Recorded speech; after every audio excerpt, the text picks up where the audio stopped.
प्रिय विद्यार्थियों, शुभ संध्या। हम लोग ये वृद्धि एवं विकास की अवधारणा के संबंध में चर्चा कर रहे थे। वृद्धि क्या है, वृद्धि कैसे होती है, इसकी प्रोसेस क्या है, इस पर चर्चा हो गई है।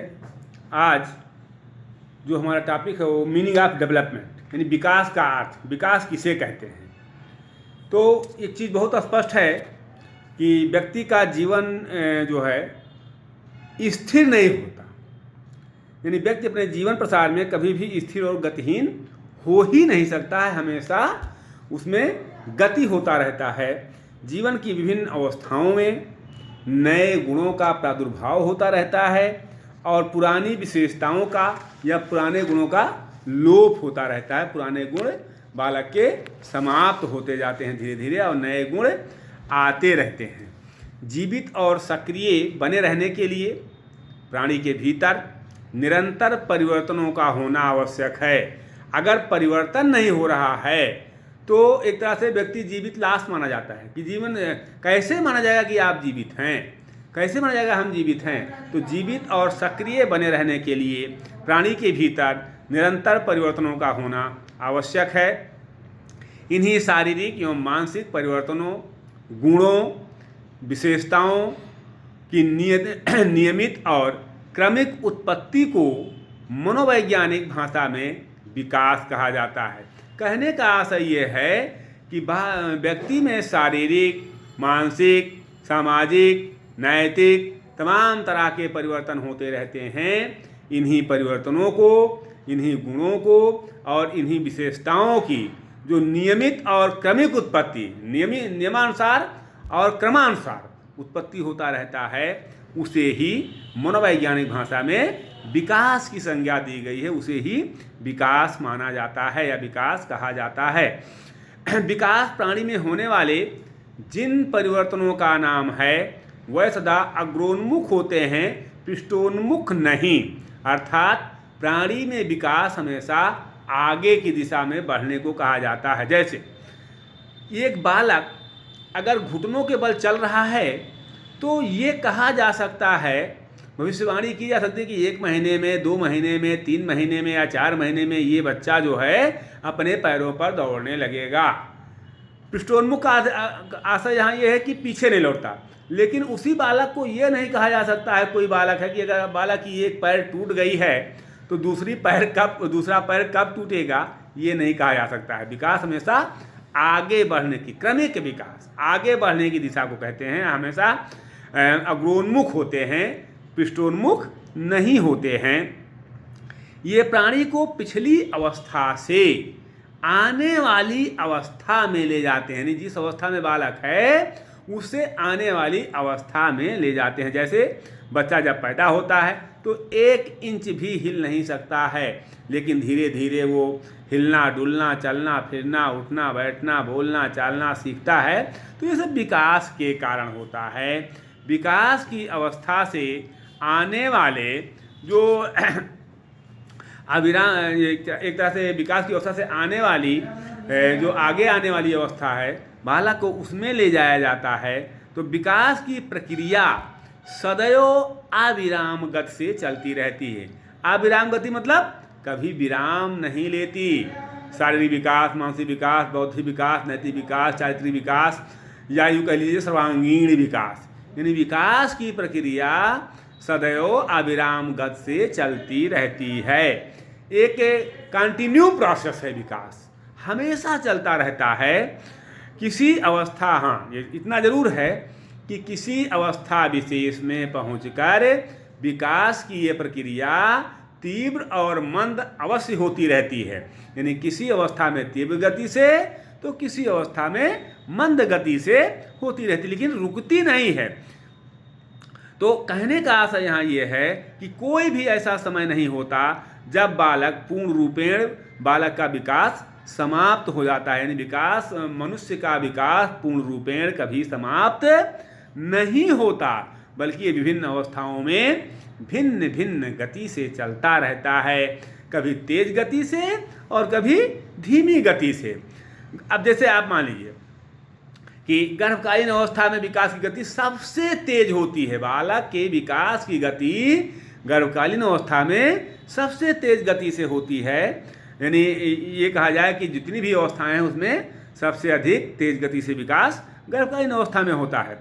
प्राणी यानी विकास प्राणी में वृद्धि से पहले प्रारंभ हो जाता है और जीवन पर्यंत यानी जीवन भर चलता रहता है।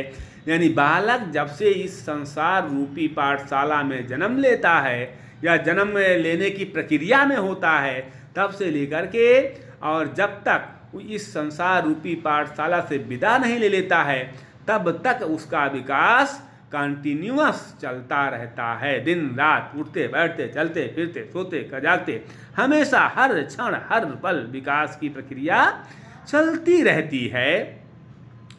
तो विकास के कारण ही बालक बाल्यावस्था, शैशवावस्था, बाल्यावस्था, किशोरावस्था या प्रत्येक नए परिवर्तन का स्वागत करता हुआ दिखाई देता है। यानी विभिन्न अवस्थाओं में विभिन्न तरह से बालक एक नए परिवर्तन का स्वागत करता हुआ दिखलाई पड़ता है। किंतु प्रौढ़ावस्था के बाद विकास की गति अपेक्षाकृत मंद पड़ जाती है, धीमी पड़ जाती है। रुकती नहीं है लेकिन धीमी पड़ जाती है अन्य अवस्थाओं की अपेक्षा। प्रौढ़ावस्था में विकास की गति थोड़ा धीमी हो जाती है।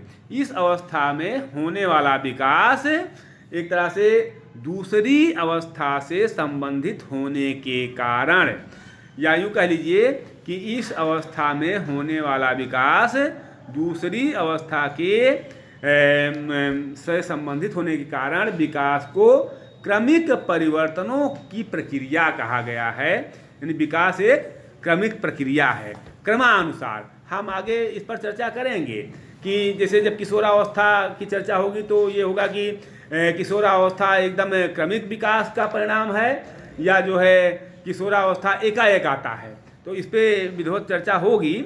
लेकिन आज केवल इतना कि विकास को हमेशा एक कंटिन्यू प्रोसेस के आधार पर माना जाता है कि विकास एक अविराम गति से चलने वाली प्रक्रिया है जो वृद्धि से पहले शुरू होती है और जीवन पर्यंत चलती रहती है। विकास के कारण ही बालक बाल्यावस्था, किशोरावस्था या प्रत्येक नए परिवर्तन का स्वागत करता हुआ दिखलाई पड़ता है। किंतु प्रौढ़ावस्था के बाद विकास की गति अपेक्षाकृत मंद पड़ जाती है। तो एक अवस्था में होने वाला विकास दूसरी अवस्था से संबंधित होने के कारण विकास को क्रमिक परिवर्तनों की प्रक्रिया कहा गया है। यानी एक अवस्था में जो परिवर्तन होता है वो दूसरे अवस्था से भी संबंधित होता है। तो ऐसी स्थिति में उसको क्रमिक प्रक्रिया का क्रमिक परिवर्तनों की प्रक्रिया कहते हैं। विकास शरीर के विभिन्न अंगों की कार्य क्षमता को इंगित करता है। विकास शरीर की अनेक संरचनाओं, स्ट्रक्चर्स तथा कार्यों, फंक्शन को संगठित करने तथा कार्यपरक बनाने की जटिल प्रक्रिया है। हमने क्या बताया था वृद्धि में कि वृद्धि जो है स्ट्रक्चर ऑफ बॉडी है, लेकिन विकास जो है वो एक तरह से स्ट्रक्चर तथा फंक्शन दोनों को संगठित करने का काम करता है। यानी बॉडी को जो बॉडी का जो निर्माण हो जाता है, वृद्धि हो जाती है, उसको कार्य करने के लिए प्रेरित करती है या कार्य करने लायक बनाती है। तो यह प्रक्रिया जिसमें आंतरिक शरीर रचना संबंधी परिवर्तन यानी इंटरनल साइकोलॉजिकल चेंज तथा इनसे उत्पन्न मनोवैज्ञानिक प्रक्रियाएं, साइकोलॉजिकल प्रोसेस एकीकृत होकर व्यक्ति को सरलता, सहजता व मितव्ययता के कार्य करने के योग्य बनाती हैं। कहने का आशय ये है कि आंतरिक जो मनोवैज्ञानिक परिवर्तन है या आंतरिक शरीर रचना है और जो मनोवैज्ञानिक प्रक्रियाएं हैं, ये दोनों मिल करके कार्य करती हैं। अतः अनेक वृद्धि प्रक्रियाओं को समाहित करने वाली श्रृंखलाबद्ध तथा एकीकृत परिवर्तन की प्रक्रिया को विकास कहा जाता है। ये एक बहुमुखी प्रक्रिया है। इससे व्यक्ति में नवीन क्षमताएं उत्पन्न होती हैं, नवीन ताकत उत्पन्न होती है। अगर परिभाषाओं के अर्थ पर देखें तो मेरिडिथ ने कहा है कि कुछ विद्वान अभिवृद्धि तथा विकास का प्रयोग केवल आकार की वृद्धि के लिए या आकार की वृद्धि के रूप में करते हैं, लेकिन विकास को विभेदीकरण के रूप में या विशिष्टीकरण के रूप में करते हैं। हर्लॉक ने क्या कहा है, आप इसको देखें कि विकास का अर्थ गुणात्मक परिवर्तनों से है, जबकि वृद्धि का मात्रात्मक परिवर्तन से है। विकास की परिभाषा क्रमिक संबद्धतापूर्ण परिवर्तनों की प्रगतिपूर्ण श्रृंखला के रूप में दी जा सकती है। प्रगतिपूर्ण का अर्थ है कि परिवर्तन दिशात्मक होते हैं, अर्थात पृष्ठोन्मुख की अपेक्षा अग्रोन्मुख होते हैं। ये विकास की विशेषता मानी जाती है। अगर आप देखें मेरिडिथ ने जैसा कि कहा है कि कुछ लेखक अवृद्धि का प्रयोग केवल आकार वृद्धि के अर्थ में करते हैं और विकास का विभेदीकरण या विशिष्टीकरण के रूप में। तो कहने का आशय यह है कि अगर विकास की अवधारणा की चर्चा हम करते हैं तो एक बगीचे का माली जब ये कहता है कि आम के पेड़ में अभिवृद्धि हुई है लेकिन विकास नहीं हुआ, तो इसका अर्थ कि आम के पेड़ की लंबाई, चौड़ाई, पत्तियां सब आदि में वृद्धि हुई है, लेकिन ये भी फल फूल नहीं दे रहा है। तो ठीक इसी प्रकार मनुष्य की लंबाई, चौड़ाई तथा भार में वृद्धि हो गई है, उसको अभिवृद्धि बोलते हैं। लेकिन यदि उसमें परिपक्वता आए, उसमें मेच्योरिटी आए, परिपक्वतापूर्ण बिहेवियर करे, तो ये होगा कि इसका विकास हो रहा है, यानी इसका शरीर जो है विकसित हो रहा है, मानसिक विकास हो रहा है, शारीरिक विकास हो रहा है। तो विकास में अंगों में शक्ति आती है, ताकत आती है। जैसे अंगुलियां हैं तो कार्य करने की क्षमता, साथ में अंगुलियां एकजुट होकर कार्य करती हैं, उसको विकास बोलते हैं।